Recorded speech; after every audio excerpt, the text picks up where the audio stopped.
Company का एक मुलाजिम अपने दफ्तर पहुंचा तो उसकी निगाह दफ्तर के गेट पर लगे हुए एक नोटिस पर पड़ी, जिस पर लिखा था, जो शख्स कंपनी में आपकी तरक्की और बेहतरी में रुकावट था, कल रात उसका इंतकाल हो गया। आपसे गुजारिश है कि उसकी आखिरी रसूमात और जनाजे के लिए कॉन्फ्रेंस हॉल में तशरीफ़ ले आएं, जहां पर उसकी मैयत रखी हुई है। ये पढ़ते ही वो उदास हो गया कि उसका कोई साथी हमेशा के लिए उससे जुदा हो गया। लेकिन चंद लम्हों बाद उस पर तजस्सुस गालिब आ गया कि आखिर वो शख्स कौन था जो उसकी तरक्की की राह में रुकावट था। इस तजस्सुस को साथ लिए वो जल्दी से कॉन्फ्रेंस हॉल में पहुंचा तो वहां उसके दफ्तर के बाकी सारे साथी भी उसी नोटिस को पढ़कर आए हुए थे और सब हैरान थे कि आखिर ये शख्स कौन था।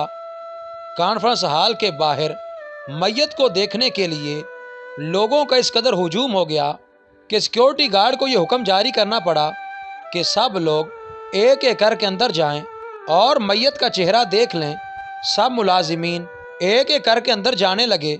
जो भी अंदर जाता और मैयत के चेहरे से कफन हटाकर उसका चेहरा देखता तो एक लम्हे के लिए हैरत ज़दा और दंग होकर रह जाता और उसकी ज़ुबान गोया तालू से चिपक जाती। यूं लगता कि गोया किसी ने उसके दिल पर गहरी ज़रब लगाई हो। बारी आने पर वो शख्स भी अंदर गया और मैयत के चेहरे से कपड़ा हटाकर देखा तो उसका हाल भी दूसरों जैसा ही हुआ। कफन के अंदर एक बड़ा सा आईना रखा हुआ है और उसके एक कोने पर लिखा था, दुनिया में एक ही शख्स है जो आपकी सलाहियतों को महदूद करके आपकी तरक्की में रुकावट बन सकता है, और वो आप खुद हैं। याद रखिए, आपकी ज़िंदगी में तब्दीली आपकी कंपनी तब्दील होने से, आपका बॉस तब्दील होने से, आपके दोस्त अहबाब तब्दील होने से नहीं आती।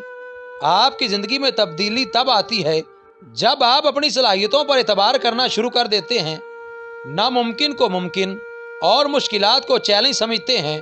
अपना तजिया करें, अपने आप को आजमाएं, मुश्किलात, नुकसानात और नामुमकिनात से घबराना छोड़ दें और एक फाते की तरह जिएं।